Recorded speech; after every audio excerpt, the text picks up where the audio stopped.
Là, en l'occurrence, je pense pas qu'elle se pose différemment pour la barbe. Je crois que on m'en a parlé, mais j'ai pas vu l'émission.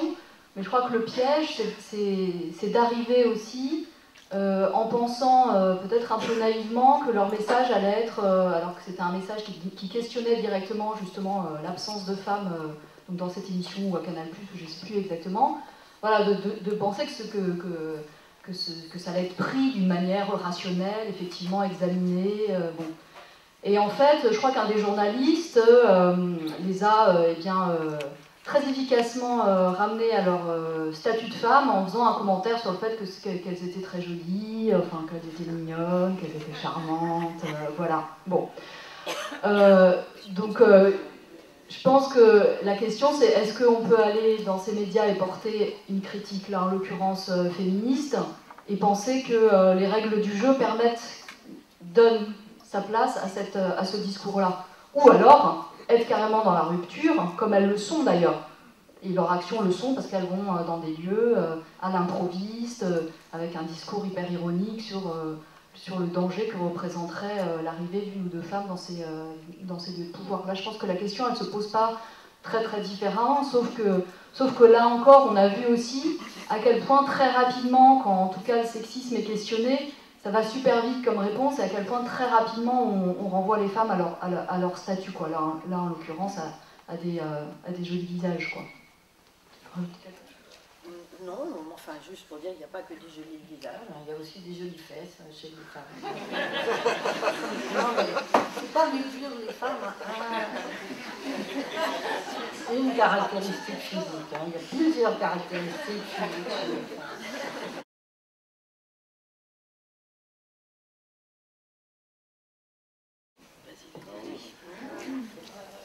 Ben, en deux mots, c'est un féministe qui date maintenant de quelques années. On peut dire qu'il est apparu dans les années à peu près 2002-2003.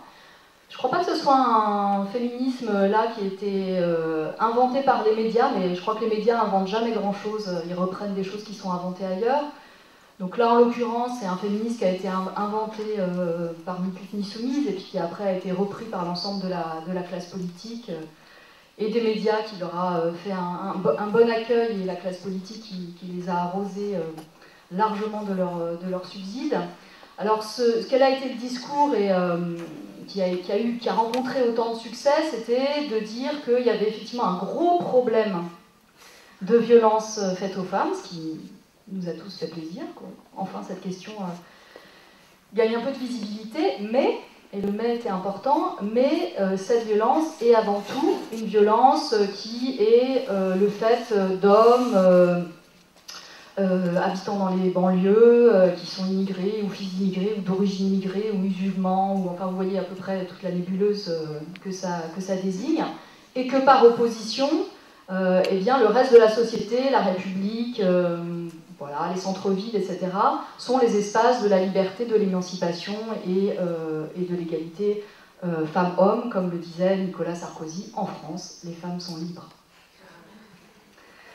Voilà. Et c'est vrai que les médias se sont fait largement l'écho de ce discours-là, avec des variantes. On a vu apparaître récemment sur les plateaux télé les auteurs de deux livres incriminant l'homophobie régnant dans les banlieues, donc il y a toujours des variantes et des ajustements de ce discours-là.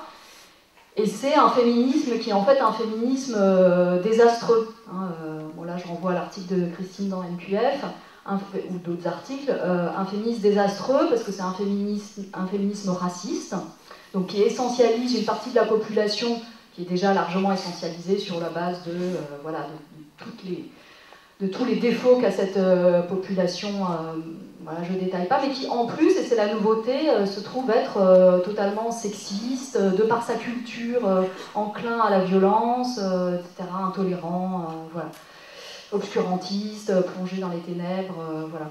Donc un discours qui est venu complètement nourrir le racisme, et ça en tant que féministe c'est quand même quelque chose bon, d'horrible. Et c'est non seulement raciste, mais aussi c'est un discours supposément féministe, mais aussi sexiste, dans le sens où c'est un discours qui sert aussi à exonérer de tout questionnement eh bien, le reste de la population. C'est-à-dire que soudainement, chez les Blancs, dans la classe politique, voilà, dans les centres-villes, chez les classes supérieures, il n'y a pas, ça ne peut pas exister, il n'y a pas de violence envers les femmes. Alors le petit problème, évidemment, c'est ce qui s'est passé avec l'affaire DSK. Puisque tout d'un coup, ce beau schéma, cette belle vision des choses, hein, s'est vu complètement questionné avec une sorte d'évidence où là, c'était très difficile voilà, de faire coller les morceaux.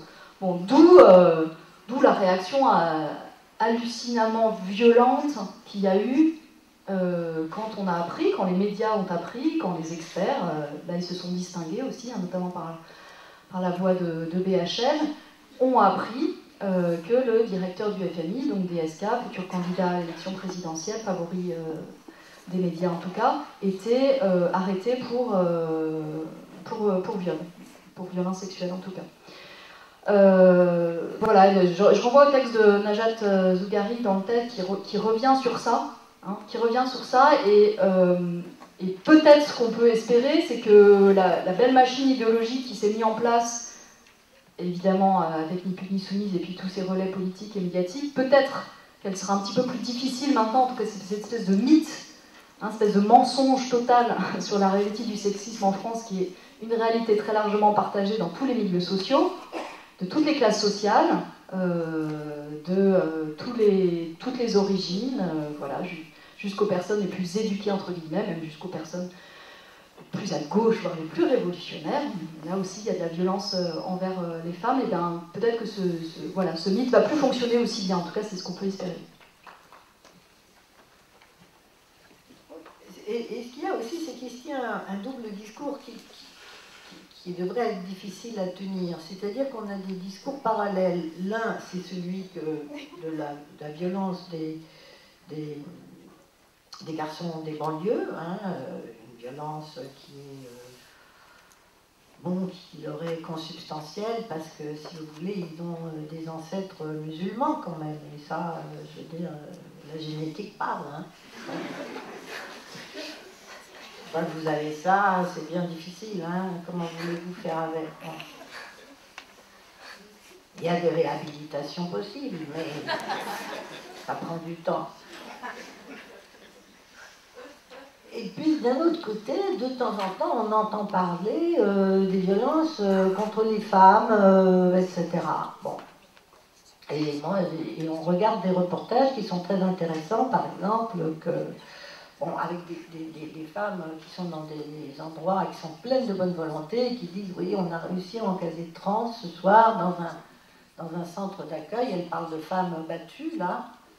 Et donc, ils ont dû partir de chez elles, mais on a eu 150 demandes aujourd'hui. Et tout le monde trouve que c'est bien d'en accueillir 30 sur 150. Bon, ce qui arrive aux 80 autres, hein, enfin, je ne sais pas si c'est 80 maintenant, mettons 81. Qu'est-ce qui arrive aux 80 autres? Est-ce qu'ils vont coucher sous les ponts? Comment ça se fait que c'est elle qui est dû partir de chez elle? Ça, on ne se demande pas trop. Et c'est vrai que c'est déjà bien que maintenant, par rapport à il y a 40 ans, on ne parlait jamais des femmes battues, maintenant on en parle.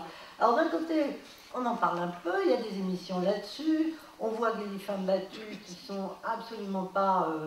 enfin, c'est clair, si je peux dire qu'elles n'avaient pas d'ancêtres musulmans, mais donc les deux discours se déroulent parallèlement. D'un côté, on a une détermination de la violence masculine qui serait donc génétique, à la fois génétique et culturelle et sans doute beaucoup d'autres choses.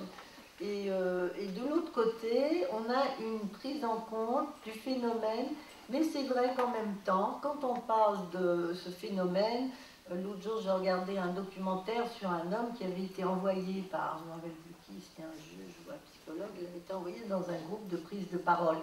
Eh bien, il découvrait dans sa petite enfance pourquoi il tapait sur les femmes. Et il découvrait les raisons de pourquoi, plus tard, il avait tapé sur les femmes. Il n'avait pas été assez aimé par sa mère.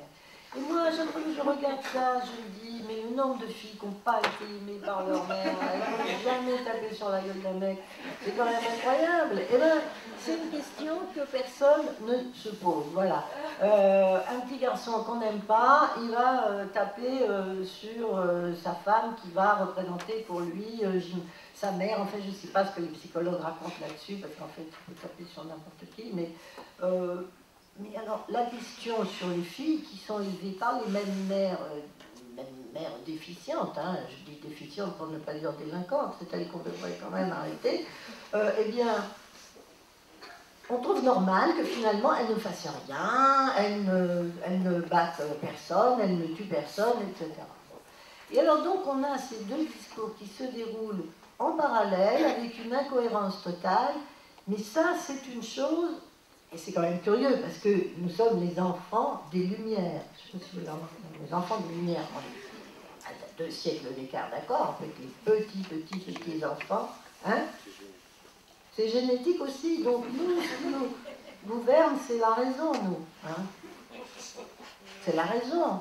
Ça, tout le monde est d'accord là-dessus. En tous les cas, Caroline Fourest l'a dit. Hein, d'un côté, vous avez des gens qui sont gouvernés par la raison, et de l'autre, les fanatiques qui sont gouvernés par la religion et des croyances absurdes. Nous, c'est la raison. Bon.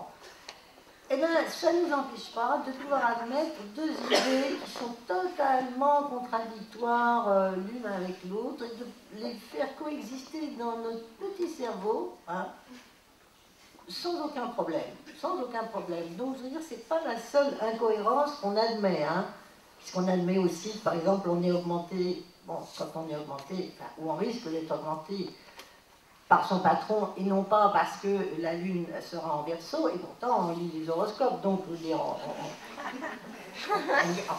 on marche avec les 2 systèmes, voilà. Mais je veux dire qu'il y a les deux trucs qui coexistent, mais il faut dire que l'un fait beaucoup de tort à l'autre, hein, parce qu'il est certain que le fait d'avoir exilé la violence masculine, de l'avoir exilé dans le 9-3, de l'avoir exilé dans les quartiers nord de Marseille, de l'avoir exilé dans les banlieues chaudes de Lyon, eh bien, ça a fait énormément de mal, justement, à la lutte contre la violence. Parce que ça a permis à des gens comme Nicolas Sarkozy, je ne savais pas qu'il avait eu le culot de dire que les femmes étaient libres en France. Non, c'est pas la seule chose énorme qu'il ait dit, ça. Bon. Mais il avait même proposé une fois, tu te souviens il avait dit que la France était un pays qui était ouvert et qui recueillerait n'importe quelle femme victime de violence. Hein?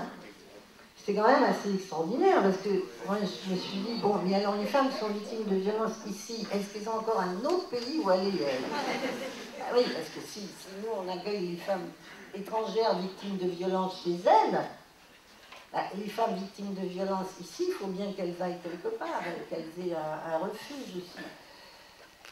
Mais ça a quand même beaucoup freiné, et ça freine beaucoup, cette idée que grosso modo on a une culture qui génétiquement nous interdit la violence, enfin interdit au mâle de l'espèce la violence, de l'espèce française je veux dire, qui interdit la violence au mâle de l'espèce française, sauf accident psychologique. Et ça, on ne peut jamais dire qu'il n'y aura pas un accident psychologique dans l'enfance de ce mâle de l'espèce française. Non mais là, je vois que je vous emmène dans des eaux trop compliquées.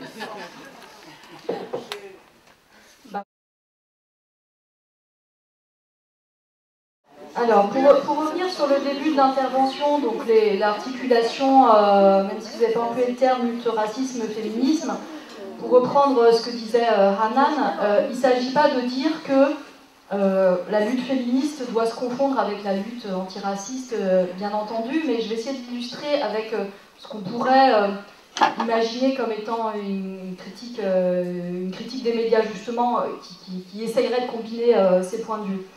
Il me semble qu'aujourd'hui, on ne peut pas avoir une critique des valeurs néolibérales que véhiculent les médias, leur mépris du peuple, hein, leur idéalisation d'un ordre, leur légitimation d'un ordre totalement inégalitaire, si on ne s'intéresse pas à un des outils qui est aujourd'hui un outil de stigmatisation des classes populaires, qui est l'islamophobie.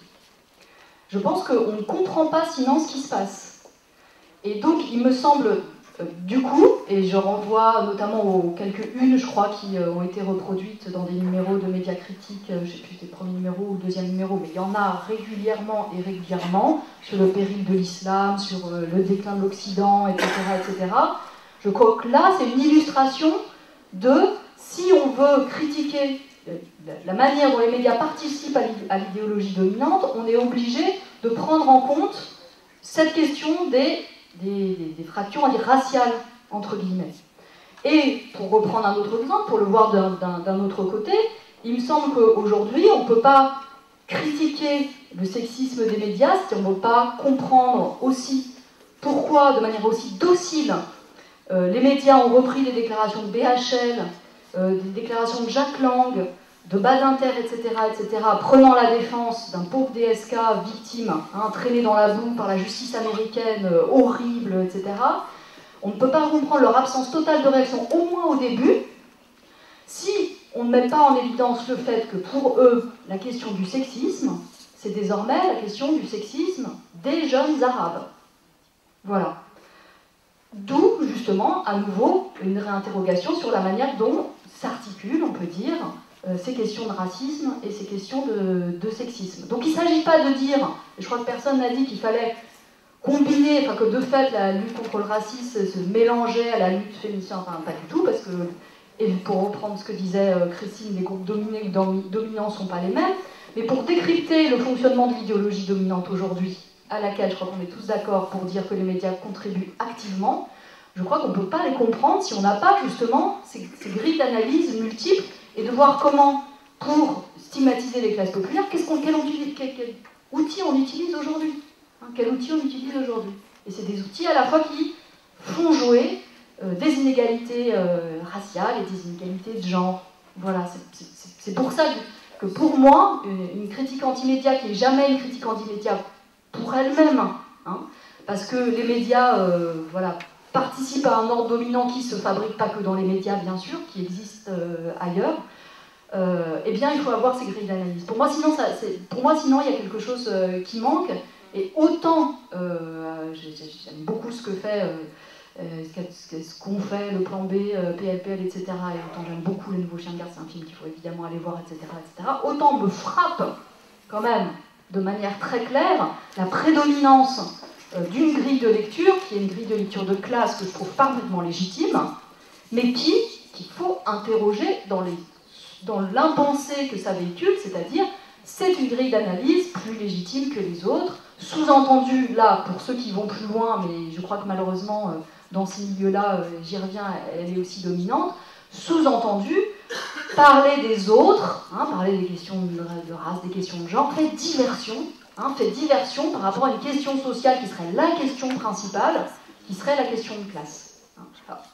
Déjà, ça me paraît totalement faux, idéologiquement très problématique, et on sait généralement qui a ce discours, mais que deux, il me semble que ça nous empêche de comprendre, et donc de combattre, parce que c'est quand même voilà, ce qui nous anime, de combattre l'espèce d'appareil idéologique qui est en train de nous broyer aujourd'hui.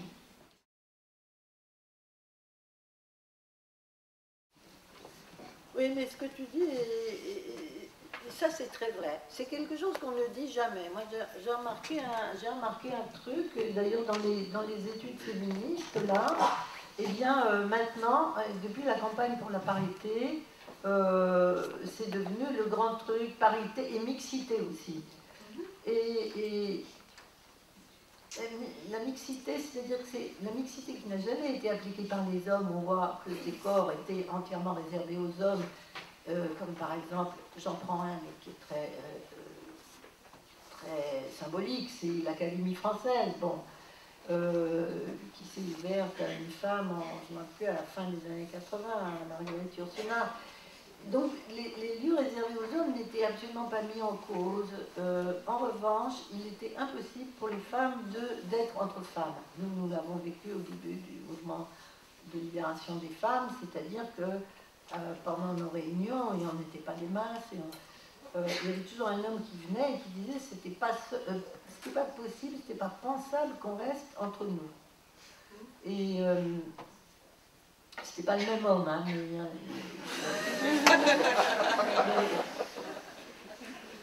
mais à chaque semaine il y en avait un qui revenait, bon, et qui nous tenait le même discours. Bon.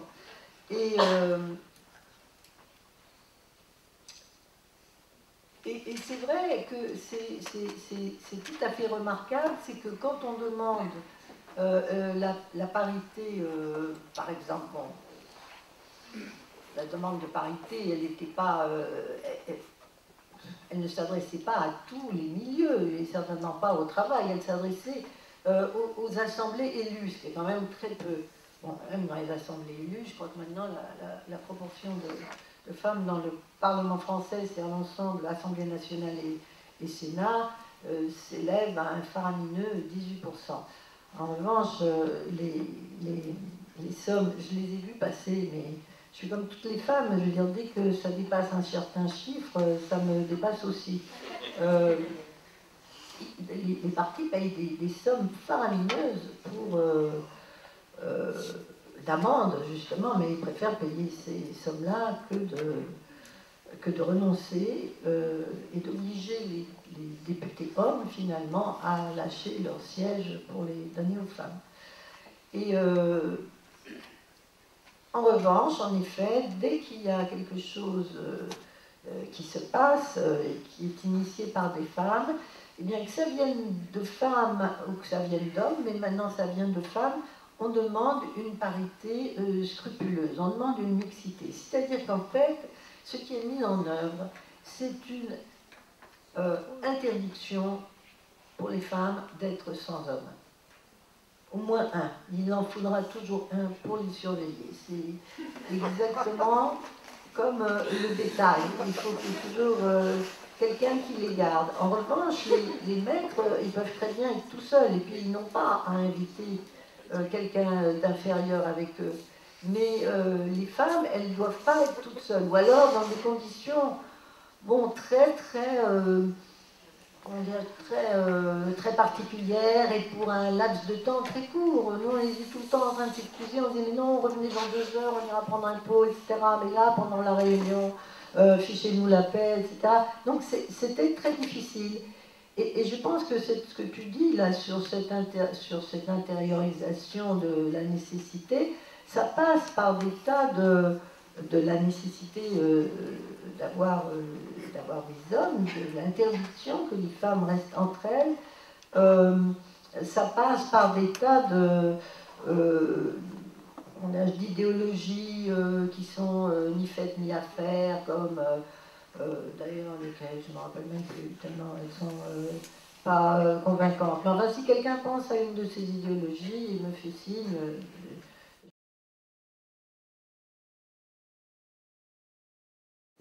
Déjà, il y a ce que 2 femmes m'ont dit. L'une était la secrétaire de mairie. Et l'autre était la femme de l'ex-maire. Et la 3e personne était un monsieur. Alors, lui, je vais commencer par vous dire ce qu'il m'a dit. Il m'a dit, très gentiment, c'est un homme très aimable, et en me souriant et en me versant un petit coup de muscat, il m'a dit, les femmes, il n'en faut pas trop. Bon. Il m'a dit ça, il était dans un rapport, comment dirais-je, de complicité avec moi. Je pensais que je pouvais bien le comprendre quand même. Hein. Les femmes un petit peu, mais bon, hein, trop c'est trop. C'est comme les Auvergnats, il en faut juste qu'il faut. Bon. Et puis, quant aux femmes, ce qu'elles m'ont donné comme raison, il y en a une qui m'a dit... alors, les 2 me donnaient la même raison. Elles me disaient, mais des femmes, mais où veux-tu en trouver? Alors, j'étais étonnée, parce qu'elles-mêmes étaient des femmes, d'une part. Et d'autre part, parce qu'en sortant dans ce village, il a beau ne pas être grand, je croisais des femmes tout autant que des hommes. Mais voilà, des femmes, il n'y en avait pas. Et ce qui est intéressant, c'est comment les femmes sont annulées. Alors, la secrétaire de mairie, elle était annulée par le fait d'être secrétaire de mairie, ce qui est bien pratique, parce que déjà, hein, si vous êtes dans un petit village et que vous avez une mairie, la secrétaire de mairie, comme son nom l'indique, la secrétaire de mairie, c'est toujours une femme, donc elle est déjà annulée par le fait qu'elle est secrétaire de mairie. Et les autres femmes, comment est-ce qu'elles étaient annulées? Elles étaient annulées parce que leur mari était candidat au conseil municipal sur la liste de... Ce qui faisait que quasiment il ne restait plus de femmes. Donc pour une raison ou pour une autre, c'est vrai qu'on a toujours du mal à trouver des femmes. Quand on n'en voudrait pas, il y en a trop. Hein. Et quand on en voudrait, il n'y en a pas assez. Donc la femme est bien une créature élusive et qui se cache dans les bosquets.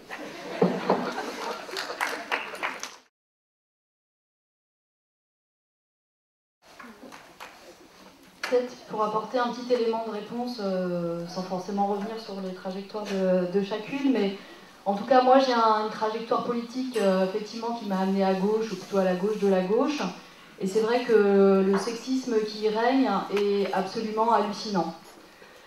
J'ai malheureusement fait ce constat de façon parfois violente, même si ça s'est limité à de la violence symbolique, mais on sait qu'elle fait aussi des ravages. Et dans cette situation particulière où je pense qu'aujourd'hui, dans tous les groupes de gauche, plus ou moins, tout le monde se dit féministe. Hein. On est contre la violence envers les femmes, voilà, on est pour l'égalité, parfois même on fait à manger, bon pas tout le temps quand même, mais voilà.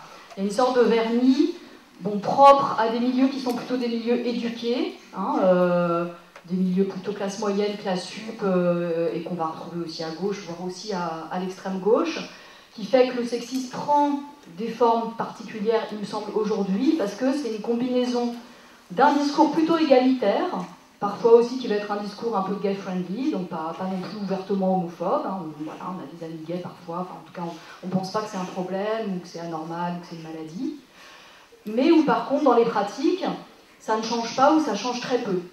Alors on le sait avec les enquêtes sur le travail domestique, etc., on sait que ça ne change pas, mais je crois que dans les lieux militants, intellectuels, de gauche, d'extrême gauche, la plus révolutionnaire qui soit, on sait que, il me semble en tout cas que les pratiques ne changent pas alors que les discours changent un peu.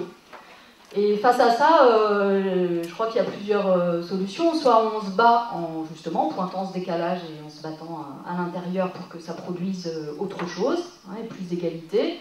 Ou alors, c'est un peu la solution à laquelle je suis arrivée, on va militer dans des groupes non mixtes. Et j'ai l'impression que de plus en plus, mais alors ça peut être quelque chose de positif aussi, il y a une espèce de découragement des femmes et des militantes à gauche et à l'extrême gauche devant l'extraordinaire sexisme non interrogé de gens qui par ailleurs se pensent les gens les plus progressistes de la Terre. Hein. Alors devant ça, je sais pas, je pense qu'il faut réfléchir collectivement, il y a des choses à mettre en place, des formes d'autodéfense aussi, des formes de lutte, voilà, mais je crois qu'il y a un énorme chantier à... Voilà, exactement, comme dit Christine, la preuve c'est qu'on a ici, non, bien sûr, moi je pense qu'il faut continuer à être...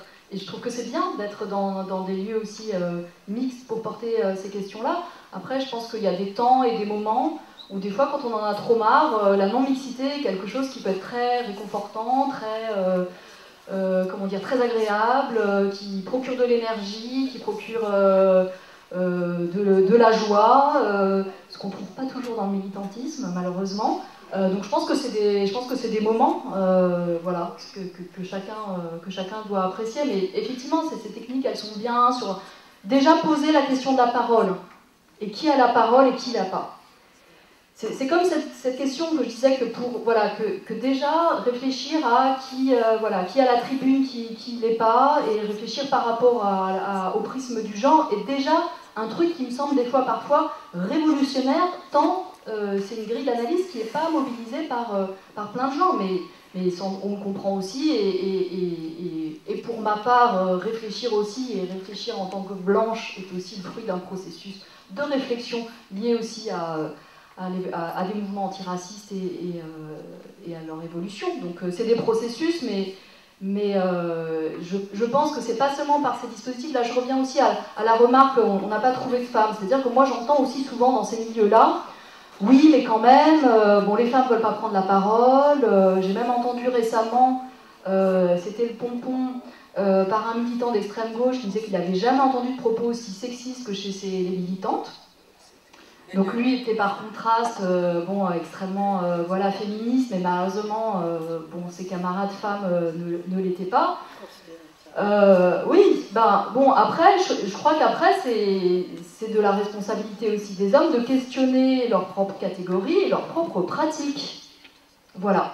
Avant que de se ruer dans les groupes non mixtes pour y participer parce qu'ils sont furieux qu'on leur refuse l'accès à la lutte féministe, je pense que la première chose à faire, c'est s'interroger sur soi-même, sur ce qu'on fait, sur ce qu'on dit, sur quand on prend la parole, sur que peut-être des fois il ne faut pas prendre la parole, mais la laisser, s'interroger sur son ethos, sur les mini-signaux qu'on lance aussi, et qui distribue et redistribue les places, parfois très, très violemment, même de manière très, très invisible.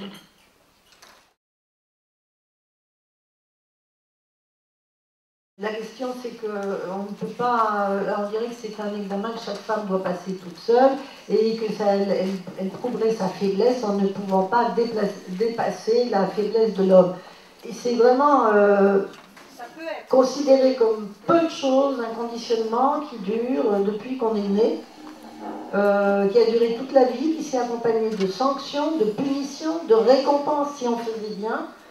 Et c'est considéré comme peu de choses la situation présente de la plupart des femmes. C'est un fait que les opprimés regardent avec admiration leur oppresseur. C'est un fait que les Arabes et les Noirs ont une admiration, même si elle est mêlée de haine, pour les Blancs. C'est un fait que les Noirs du mouvement noir aux États-Unis, pourquoi est-ce qu'ils ont, au bout d'un moment, au bout de 4, 5, 6 ans, qu'ils ont eu assez de force, non pas pour dépasser leur crainte ou leur admiration des Blancs, mais au contraire pour avoir la force de les exclure et de pouvoir enfin parler vraiment librement, sans être obligés de conformer leur vision de ce que serait la libération des Noirs à la vision qu'en avaient les Blancs, et qui était évidemment la vision dominante dans le mouvement des droits civiques, parce que c'était un mouvement mixte. Et dans un mouvement mixte, et quand j'entends par mixte, je ne veux pas dire avec des hommes et des femmes comme si c'était des espèces animales, comme si c'était des chiens et des chiennes, comme si c'était des chiens et des chats, comme... Non, je veux dire entre des groupes qui sont hiérarchisés, où il y en a un qui est au-dessus, un autre qui est en dessous, c'est-à-dire dans un groupe mixte où il y a des oppresseurs et des opprimés, parce que les Blancs les mieux intentionnés des États-Unis ou d'ici sont quand même les oppresseurs, des groupes qui sont appelés gentiment les Auvergnats, bon, et les hommes sont, même s'ils sont intelligents, gentils, progressistes, etc., sont quand même dans le groupe oppresseur des femmes. Donc dans un groupe mixte comme ça, quelle vision de la libération du groupe dominé croyez-vous qui prévale? Quelle vision croyez-vous qui prévale?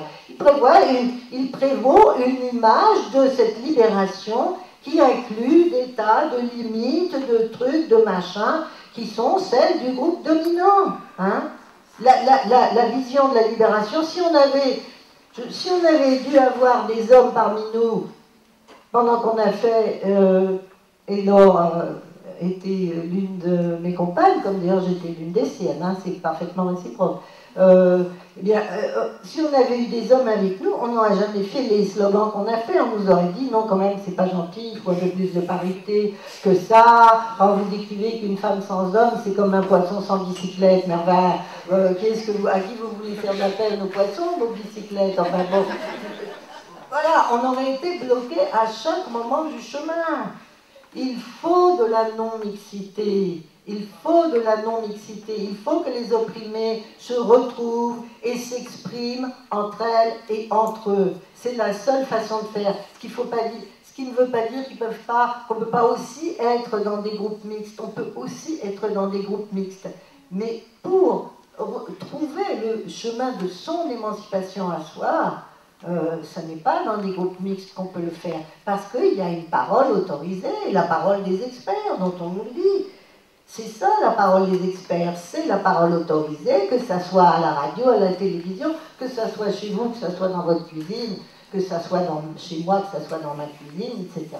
La parole d'un homme est toujours plus autorisée.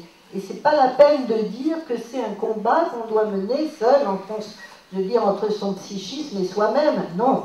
Ça n'existe pas. C'est encore culpabiliser les femmes ou d'une façon générale culpabiliser les gens dominés, de leur dire qu'ils n'ont pas dépassé ceci ou dépassé cela. Comment est-ce qu'ils dépasseraient quelque chose quand on leur a jamais dit qu'il fallait dépasser? Au contraire, on leur a toujours dit qu'il fallait passer derrière ceci, cela. C'est absolument impossible de faire ça. Je veux dire, on traite les traumatismes durables des gens, disons tout simplement leur inculcation, comme s'ils étaient l'effet d'un manque de courage. C'est pas un manque de courage, c'est un fait, il faut le prendre en compte.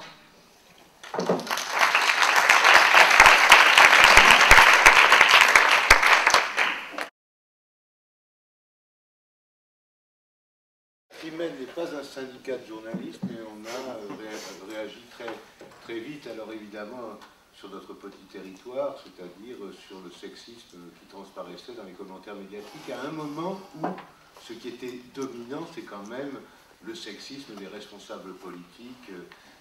Il n'y a pas bord d'homme, un troussage de... Enfin, on a eu quand même un troussage de domestique, mais tout de suite on a senti, même si on n'a pas senti assez, j'en conviens tout à fait, on a senti tout à fait que on avait affaire à un traitement totalement inégal entre les violences faites aux femmes dans les quartiers populaires et les violences faites aux femmes dans les quartiers aisés. Juste un mot là-dessus, puisque je tiens un micro. Un viol collectif dans un quartier populaire, ça s'appelle une tournante, c'est exotique. Un viol collectif dans un quartier plus aisé, à Orléans, ça s'appelait un viol répété. Oh. Distingué. Oui, alors sur les syndicats de journalistes, je n'ai pas répondu. J'ai la mémoire qui flanche. Je ne crois pas que... Je crois qu'après coup, ils ont réagi, mais pas immédiatement. Pas immédiatement, parce que ce qui était, me semble-t-il, dominant, le sexisme le plus voyant, c'était ceux des petits copains de DSK. Quoi. Bon, oui. Celui des médias proprement parlé, bien, alors ensuite, il fallait décrypter. Quand on mettait en balance la souffrance de DSK dans sa prison et que sur le site du Nouvel Observateur, on vous montrait le trajet qu'il faisait dans New York entre sa prison et on vous expliquait quel était le menu qu'il avait mangé le soir. Bien, bon, en mettant en scène la souffrance terrible qui lui était infligée, sans même mettre en balance la violence, ne serait-ce que supposer, hein, ne serait-ce que ça qu'avait subi Nafissatou Diallo, là il y avait quand même un problème. Quand là ensuite c'est devenu envahissant et je crois qu'on trouve quand même, on fait les choses à vif, hein, donc je pense qu'on a réagi à peu près. Bien qu'un crimen ne sorte pas de l'ordinaire des associations phallocratiques, je crois qu'on a à peu près fait le service minimum. Non, je le dis franchement, nombre de choses qui ont été dites à cette tribune, les copains et les copines qui sont dans la salle pour convenir, nous concernent très étroitement. C'est vrai qu'au début, il n'y avait pas que les hommes politiques, hein, les journalistes aussi, en fait, ne s'intéressaient absolument pas à la victime présumée. D'abord, ils ne voulaient pas savoir que c'était une victime présumée, mais ils s'intéressaient, c'était vraiment comme quand, vous savez, dans les Jeux Olympiques, et là, en fait, on nous montre un ou une championne, que s'ils sont français. Et puis, bon, ben, s'ils sont médaille de bronze, on va nous montrer la médaille de bronze. On ne va pas nous montrer la personne qui a remporté l'épreuve. Ben là, on ne s'intéressait qu'à notre ressortissant, c'est-à-dire qu'à DSK, et d'une façon, en effet, qui mettait en avant, bon, ça je l'ai écrit dans le bouquin, là, dans l'article qui s'appelle comment déjà, d'ailleurs non, dans l'article sur l'aspect... qui s'appelle Qui accuse qui, préjugés, réalité dans l'affaire Strauss-Kahn. J'ai regardé 2 jours de suite un reporter de France 2 qui était sur place et qui nous a répété 2 jours de suite, matin et soir, que Rikers Island, la prison de Rikers Island, était un lieu épouvantable. Et pour donner un peu de consistance à cette affirmation, il nous a dit que les couloirs y étaient impersonnels. Bon, c'est pas un truc qui nous arriverait dans une prison française. Hein.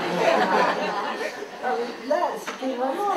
bon, voyez que c'était l'enfer de Dante, quoi. C'était assez extraordinaire. Et cette focalisation, donc 2 fois par jour, on nous disait exactement où était DSK, il était resté dans la prison de Rikers Island, mais donc on nous redécrivait à nouveau ses couloirs impersonnels, et personne ne posait aucune question sur justement la victime présumée. Donc en fait, il y avait une connivence entre extraordinaire, de toute façon toute cette affaire était une affaire de connivence entre ses copains et DSK, hein. Connivence plus générale de la classe politique dont on a su après qu'ils savaient, mais ils n'allaient quand même pas parler, hein, c'est pas... Bon, Nicolas, c'est pas une balance, hein. Non, il le savait, mais il n'allait pas le dire, c'est pas cricket quand même, ça doit être son adversaire politique. Quelle est sa première loyauté? Sa première loyauté est à la caste des hommes quand même, il n'allait pas le balancer. Bon. Et puis la connivence avec les journalistes, donc une affaire de connivence généralisée.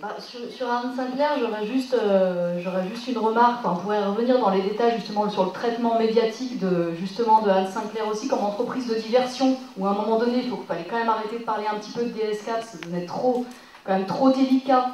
Les preuves quand même de quelque chose de problématique qui s'était passé dans Sofitel était trop évidente pour que ça ne devienne pas vraiment gênant. Et le fait de basculer le débat sur Anne Sinclair a été vraiment utile, hein, comme entreprise justement de diversion, en passant du problème de la violence, du viol, etc., au problème d'un couple, du problème des éventuels états d'âme psychologiques de Anne Sinclair, et là Elle Magazine c'était quand même le pompon, et d'un questionnement sur le caractère libertaire, moderne de ce couple Anne Sinclair-DSK, donc un peu comme modèle d'amour libre, allant au-delà des espèces de carcans complètement passéistes du reste de la populace. Bon. Ouais. Oui. Je pense que ça continue aussi à créer une sorte, comme on dit, de buzz autour d'Anne Sinclair, qui vient aussi, qui vient continuer à porter aussi cette affaire DSK qui devient une...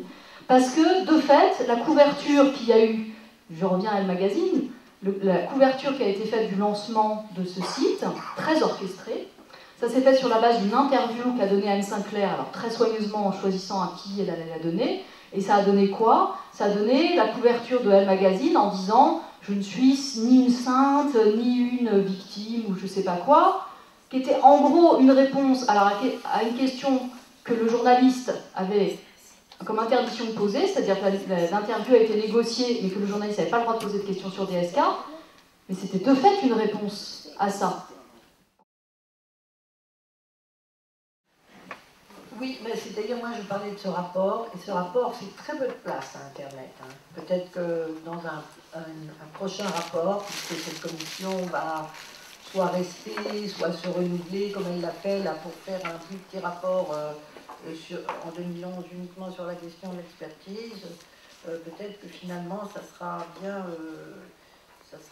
bien étudié, mais pour l'instant, en effet, ils avaient retenu que les médias traditionnels et beaucoup moins Internet. On peut espérer ça, mais la question ensuite, évidemment, c'est comme dans n'importe quelle enquête, et ça va être encore plus compliqué s'agissant d'Internet, c'est qu'il faut prendre des indicateurs, il faut pouvoir quantifier tout ça. Et sur Internet, puisqu'Internet a beaucoup plus de contenu que l'ensemble des contenus télévisés, radiophoniques et de presse écrite, qu'il a des milliards et des milliards de contenus, ça va être difficile d'en faire une étude, à mon avis, mais c'est pas impossible.